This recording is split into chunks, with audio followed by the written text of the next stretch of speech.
जैसा कि आपने थंबनेल के ऊपर पढ़ा और देखा कि अब जो है वो सिर्फ आम आदमी को ही उसके साथ ही धोखाधड़ी या फ्रॉड नहीं किया जा रहा है, बल्कि साबिक एमपीए के साथ भी एक बड़ा फ्रॉड किया गया। और ये फ्रॉड भी कोई आम फ्रॉड नहीं है, और फ्रॉड है उनकी जो ज़िंदगी से मुतालिक है, उनके ज़वाजी ज़िंदगी से मुतालिक। और आजकल जैसा कि आप जानते हैं कि मुख्तलिफ वेबसाइट आ गई हैं, ऐप्स आ गई हैं, जिसमें रिश्ते के हवाले से, शादी के हवाले से। तो उन्होंने बेसिकली एक खातून की पिक्चर देखी, उसको शादी के ऑफ़र की एक ऐप के ऊपर, एप्लीकेशन के ऊपर, और उसके बाद उनका निकाह हो गया। जब निकाह हो गया तो उसके बाद पता चला कि भाई ये तो वो खातून ही नहीं है जिसकी पिक्चर मैंने देखी है। तो और जब देखा तो वो बिल्कुल खातून ही अलग थी। उसके बाद उनके आपस में लड़ाई शुरू हो गई और वो खातून उल्टा जो है इनको धमकाने लग गई, साबिक एमपीए। और उसके बाद मामला जो है मज़ीद बिगड़ गया और साबिक एमपीए अदालत में पहुंच गए इस केस को लेके। मतलब अंदाज़ा लगा लीजिए। तो इस वक्त वो कहते हैं ना कि तस्वीर के ऊपर गौर नहीं, बिल्कुल जो है वो एतमाद नहीं करना चाहिए, यकीन नहीं करना चाहिए। तो अब बेसिकली खबर की मंजर यहाँ पर आई है कि एआई से बनाई गई तस्वीर जो है इस खातून ने भेजी। अब देखें यहाँ पे ये टेक्नोलॉजी है जहाँ पे इनका मुस्बत इस्तेमाल है, वहीं पे अब नेगेटिव भी बहुत ज़्यादा इस्तेमाल होना शुरू हो चुका हुआ है। जहाँ पे फ़ायदे हैं वहीं पे बहुत ज़्यादा नुकसानात भी हैं। और डिटेल की जानब चलेंगे, और चलने से पहले अगर आप चैनल पर नए हैं, सब्सक्राइब करना, बेल आइकन प्रेस करना ना भूलिएगा, ताकि इस तरह के इन्फॉर्मेटिव व्लॉग जो है आप तक टाइमली पहुँचते रहें।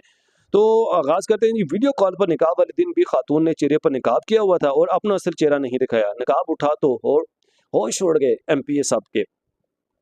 और सोशल मीडिया पर तस्वीर देकर निकाह करने वाले साबिक रुकन असेंबली के साथ हाथों हुआ है। गुलाम रसूल इनका नाम बताया जा रहा है। गुलाम रसूल ने खातून पर मुकदमा दर्ज कराने के लिए अदालत से रुजू कर लिया है।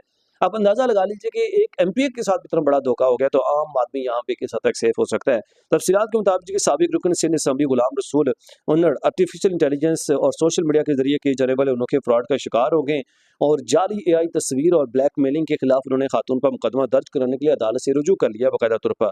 और साबिक पीएसए ने एडिशनल डिस्ट्रिक्ट एंड सेशन जज की अदालत में दायर करदा दरखास्त में मौक़िफ़ अपनाया कि उनके सोशल मीडिया पर खातून से बातचीत शुरू हुई, जिसका कभी असल चेहरा देखे बगैर 23 फरवरी को वीडियो कॉल के जरिए निकाह हुआ। अच्छा, निकाह भी जो उनका हुआ वो वीडियो कॉल के जरिए से हुआ। तो मेरे ख्याल से ये इनको खुद भी मतलब इतने संजीदा और होना चाहिए, और इसके बावजूद भी उन्होंने मतलब यार शरीफ बंदा कैसे हो सकता है कि वीडियो कॉल के ऊपर उन्होंने निकाह किया, और वो भी इन मास्क मतलब जो है वो नकाब किए हुए। वकील दरख्वास्त गुजार ने कहा जी कि जब भी खातून से चेहरा दिखाने की फरमाइश की जाती थी तो वो मसनूई जहानत के जरिए तैयार करदा खूबसूरत तस्वीर शेयर कर देती थी।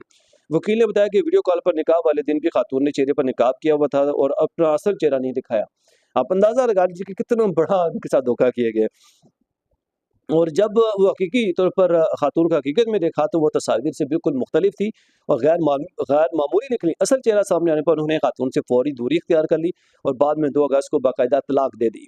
वकील ने इल्ज़ाम लगाया कि तलाक से पहले और बाद में खातून ने सोशल मीडिया पर गुलाम रसूल उन्नड़ के मरने की जाली और तरमीम शुदा तस्वीर और पोस्टें वायरल की, और तलाक के बाद अब खातून की जानिब से करोड़ों रुपए की डिमांड की जा रही है, और ना देने पर उन्हें ब्लैकमेल करने के साथ साथ जान से मारने की धमकियां भी जो है वो दी जा रही हैं। अब अंदाज़ा लगा लीजिए, मेरे ख़्याल से ये गैंग है, और ऐसे पिछले अरसे में एक गैंग जो है ना को पकड़ा गया था, जो कि इस तरह से शादी करता था और 20-25 दिन गुज़ार के उसके साथ खातून के साथ बैक एंड पे टीम होती थी, और बाकायदा तो वो उस घर को वो लूट के सोना-शोना सारा कुछ चले जाते थे, और पता नहीं कितनी शादियाँ उस खातून ने की। तो इसी तरह मुझे लगता है ये भी एक गैंग का हिस्सा होगा, उनका काम ही ऐसा होगा। तो यहाँ पे कहते हैं ना कि इस माशरे के अंदर सर आंखें जो है ना वो कान और आंखें जो है वो खोल कर रखने की ज़रूरत है। तो दरख्वास्त गुज़ार के वकील ने बताया कि खातून के खिलाफ साइबर क्राइम से मुतालिक इदारे एनसीसीआई में भी शिकायत दर्ज करा ली गई है।